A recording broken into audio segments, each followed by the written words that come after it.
Hi there. Welcome. I'm Bob Thompson, and I'd like to welcome you to the Philanthropic Planner Program.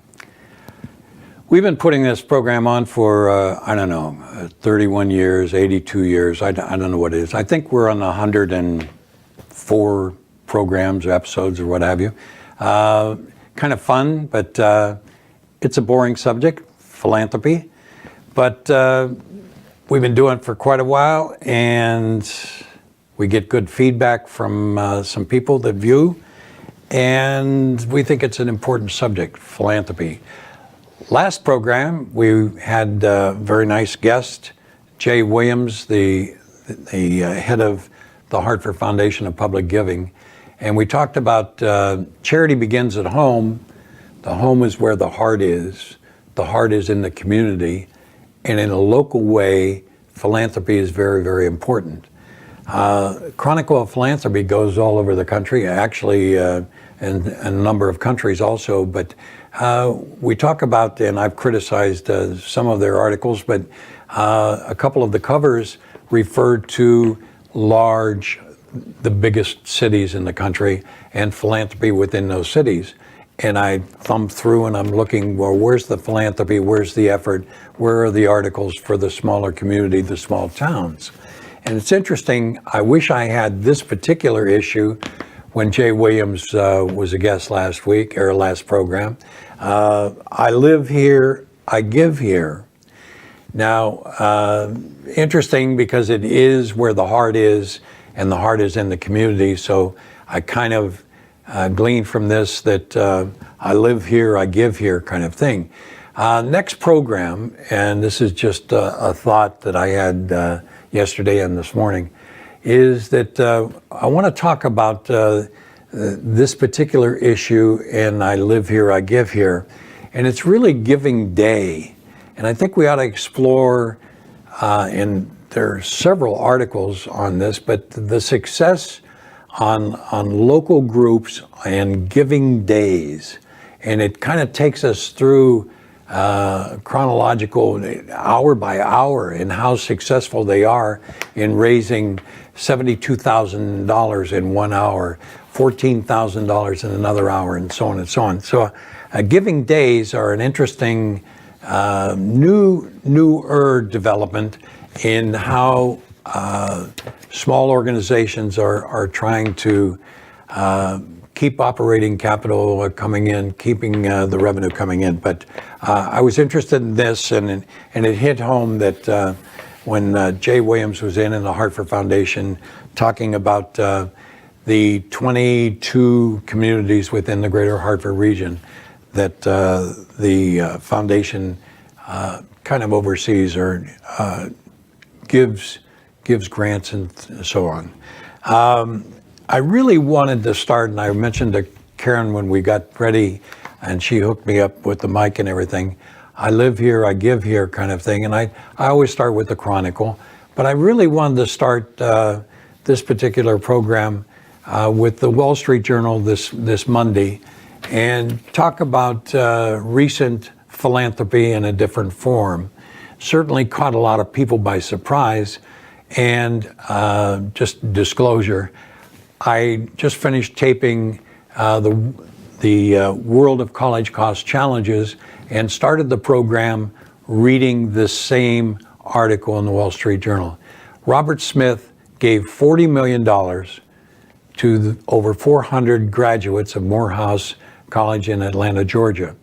And it hit the press, it hit all of the networks and so on, and there were videos of students or graduates, recent graduates, reacting to Mr. Smith's announcement that he started a grant program to pay all of the student loan debt of these graduates. And the video of these graduates looking at first to each other and saying, did I hear that right? Did he say that you were going to pay our student loans? And then the incredible expressions on the faces of these students, graduates.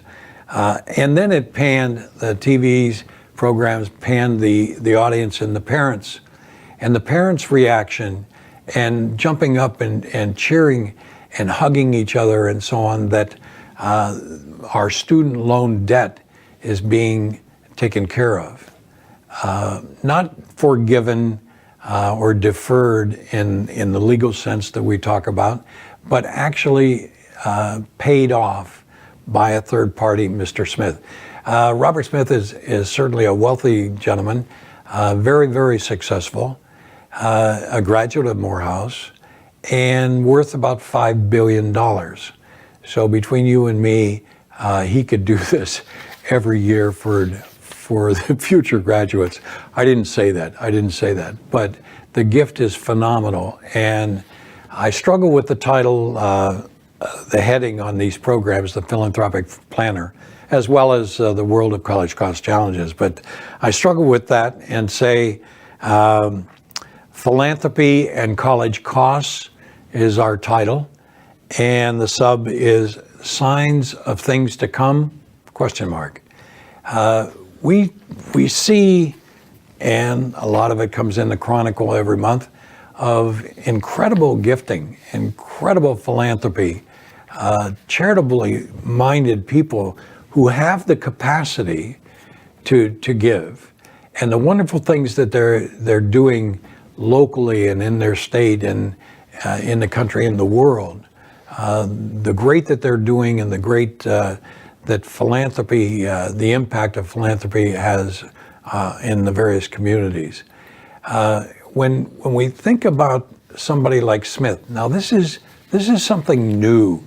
This is an annual commencement speaker event of not just giving the message and saying, go out there and do your best.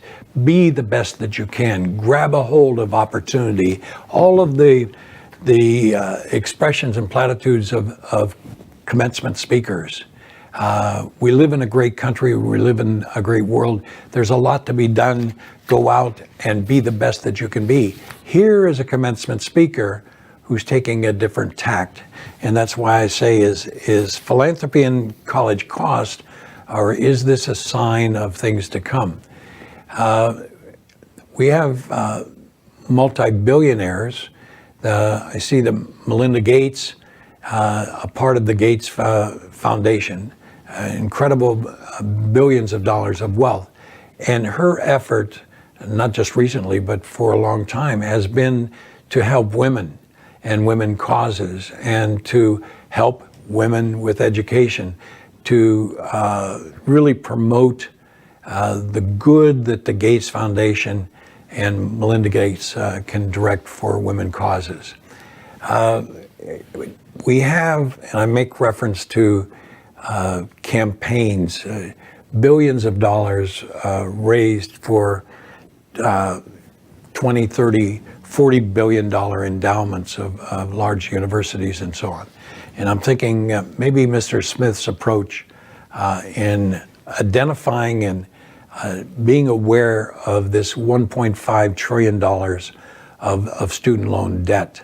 I mentioned in a program that the last year or two, student loan requests and debt has kind of leveled off, and people are really conscious of this this crazy figure of $1.5 trillion.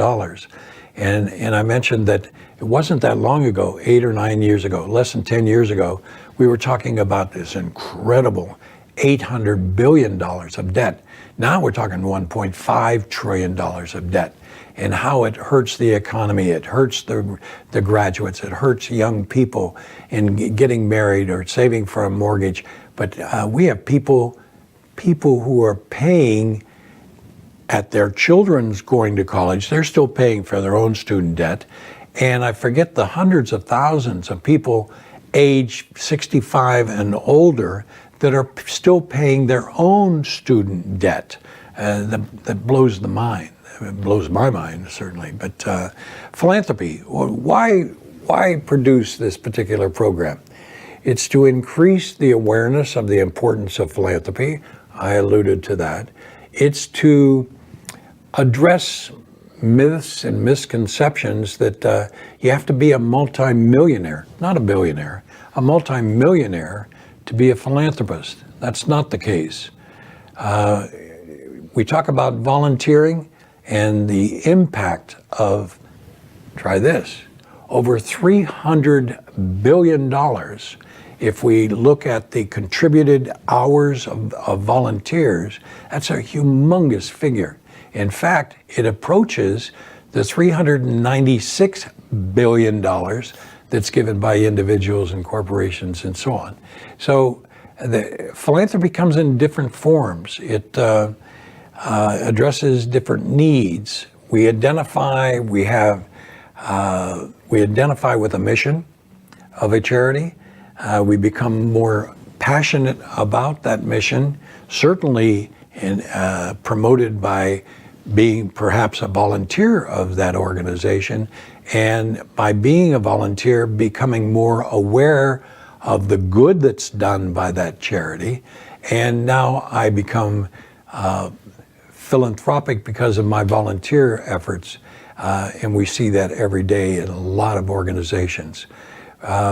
We have millions of 501c3 charities, and people in the business, development people for charities and nonprofits, development professionals. We talk about Alexei de Tocqueville, and he came to the U.S. in the young years of the country. Came to the country, I guess, 3 times and wrote several books about the unique character of this new country. And the fact that what he recognized, he observed, was that we were able to identify a problem and associate together to take care of that problem. And at that time, looking at the rest of the world, it was rather unique. Still is unique for this this country. Certainly there's philanthropy in other countries, but none to the extent that this country has. We have kind of a part of our genes to give back. And I had in previous programs, this goes way back, but I had a rabbi and a Catholic priest on our program. And we talked about Judeo-Christian and how we look at philanthropy and we label it a little differently, but it's still a part of doing good, recognizing the need. It may be widows and orphans on one side, it may be gifting and satisfying a tithing or a need to give back to the community. The heart is in the community. The other aspects of our program are that we want to recognize that people who recognize that they have the capacity to give, and I talk about a number of people that we have as clients with our firm. Bob, I would like to do more. I would like to do more if I could. I would like to do more if I knew how. And again, it's raising this level of awareness and understanding. And once we get there, and we understand that perhaps I do have capacity, and I understand some other people that what they are doing. And it's not until I have that feeling of comfort that I have capacity, but it's also the comfort of other people similar to me are doing this, and I can do this too. So capacity is I have the ability to give currently, okay? But we still have to address concerns of, will I need this money in future years for my healthcare needs, for a possible long-term care or something like that? can I afford to give the money away, and will I need it in the future? So capacity has to be understood. And when we have wealth or we have assets and we can satisfy those future needs and know that what I give currently will be replaced either by dividends or income or excess cash flow. Okay, just read day before yesterday that there's consideration in Congress to raise the year of required minimum distribution from 70.5 to 75.5. We have a number of clients who really don't want to take as much out of their qualified monies as the required minimum distribution at their 70.5. They would like to have that money grow when they may need it more. So it's interesting that some members of Congress, at least, have recognized that through their constituents or from their constituents that they really don't need that. Now, I don't think that's going to pass, quite honestly, because we need the revenue that's generated by this forced taking of taxable money. So we get into this revenue or the loss of revenue in the case of that proposal. And I really think that it's going to be a number of years before we're able to do that with our fiscal responsibility.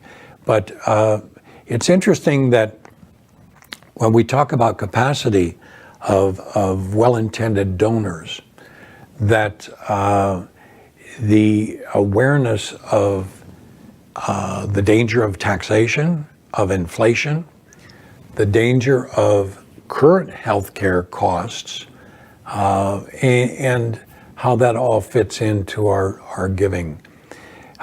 We go back to the development side and the need for current cash, current giving for current operating expense, and how planned giving kind of takes a back seat to all of that.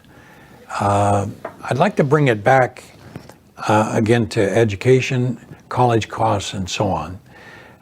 Over the years, we've had dozens of gifting, philanthropic giving to provide for scholarships.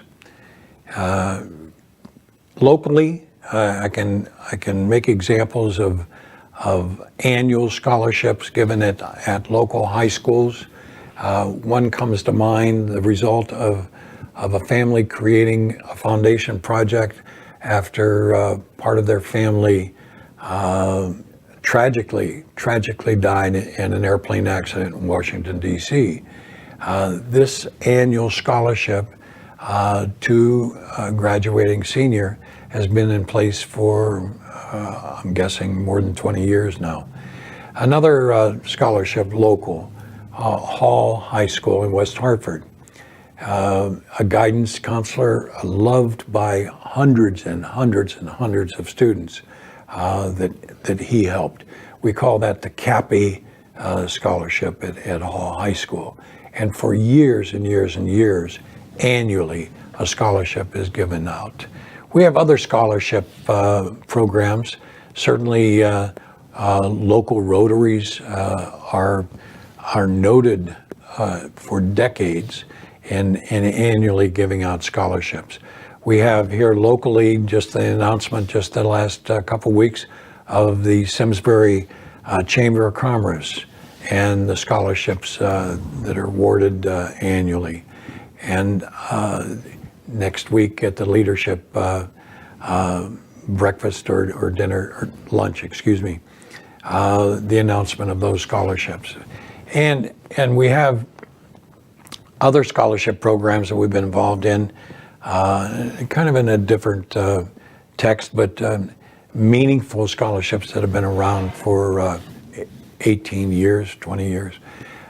One, I've been privileged to be involved as a board member and involved in a WJS Straub Wrestling Scholarship project, a scholarship project given out to high school graduates in wrestling, and when they go to college, have a wrestling or a scholarship.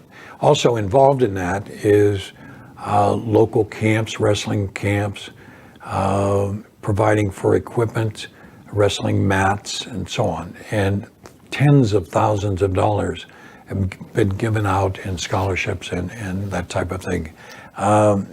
Pretty impressive, and if I can just share with you quickly, the reason for that was that a young man, after a wedding reception and partying, took a friend who was not able to drive, certainly because of the partying, dropped off his friend, and within a couple blocks, he himself was killed in an automobile accident.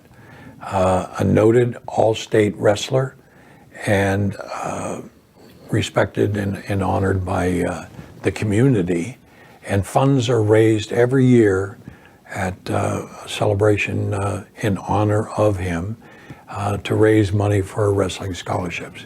I share that with you only because there are a lot of ways for us to help needy students and to give them a gift of books. We have a number of people who do not have children, or their children or grandchildren are out of college, but they show interest in making a gift for books for children, needy students that can't afford to work 2 or 3 jobs necessarily, but making a gift. And if you looked at the price of books lately, even renting and selling the book back, the cost of books are incredible today. But I'd like to also make mention, we have a number of scholarship programs in other states, several in Ohio. One particular one in Ohio that I feel very close to, called the Robbie. And we have a gentleman by the name of Bill Robinson, who really a part of the institution of the university. At a younger age, he was assisting and coaching in football. I remember Bill as a referee in wrestling, that crazy sport of wrestling, and dean of students, dean of men, dean of this, assistant to the president, and so on. Bill Robinson is an institution at that university, and appointed me as the first student head resident of a dormitory, and helped me in a great way, having newly married Norma and having our first child, Christy, at the university in the dormitory, and Bill helping me a great deal going to law school. His counselors and other students, hundreds, thousands of students, creating a foundation scholarship program called the Robbie, and it's designed to provide scholarships to needy students, and all over the country, and in different universities, different towns, different rotaries, different chambers of commerce, finding that giving out a scholarship to a graduating high school student can help that student in a great many ways. So when I saw this Wall Street Journal article of Mr. Smith and his gifting and eliminating student loan debt, it hit home. And people who know me, I have 2 major distractions. One is philanthropy, and the other is the challenges of college costs.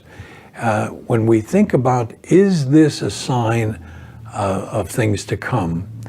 I hope it is. I hope that other extremely wealthy people will look at that and yes, we can raise billions of dollars for the general coffer of the university. But is there another way for us not to put it through the system and have it diluted to the point of, I'm not sure how much of my gift to the university is going to end up benefiting students. Is it going to benefit the university in other ways? Yes, perhaps. But we've got to look at this financial aid mystique and say that yes, you can qualify Morehouse, 48,000 and 15,000 is in the form of financial aid, and the wonderful season of FAFSA and all the process that we go through, how much of the dollar actually benefits the individual student? I'd suggest that we can do better. I'd suggest that our awareness and our discerning of the subject can be enhanced if we talk about it and if we get professionals to move from the two-stage save early and save a lot to incorporate other strategies and so on. I'd like to share with you in closing that a couple of programs ago I talked about a very, very wonderful lady that has over 6,000 shares of Cigna stock, and how she's received in the last couple of years a grand total each year of about $237 in dividends from that $1.2 million in stock, and how she has a plan for the next 5 years, and we hope next 10 years if she lives that long.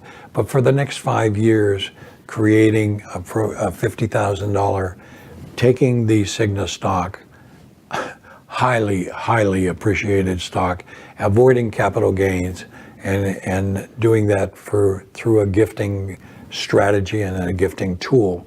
And if we look at that 50,000 for the next 5 years, that's 250,000. And in the meantime, I'm thinking that the growth of that stock will continue to grow from a growth aspect of it, but certainly no yield.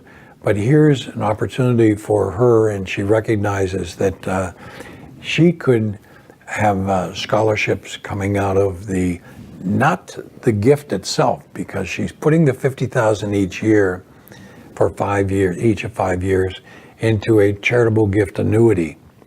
That's increasing her spendable income, her excess cash flow, in excess of 8%, and it gets up to 9%. But with that excess cash flow, which she does not need, she can create scholarships for needy students. And when you put that design, those 2, 3, 4 different steps, she gets a tax deduction. She's not concerned about that, but it's nice to have. She creates added income for herself. She doesn't need the added income. But the good that the good feeling that she has, knowing that each year, for really perpetuity, that she can provide scholarships to needy students. Thanks for tuning in. Come back again and we'll talk about the boring subject of philanthropy. See you next time.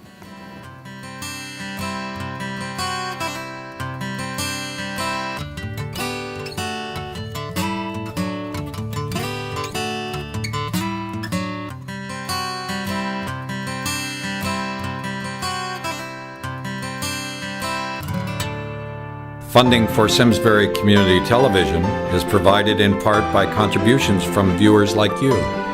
Thank you.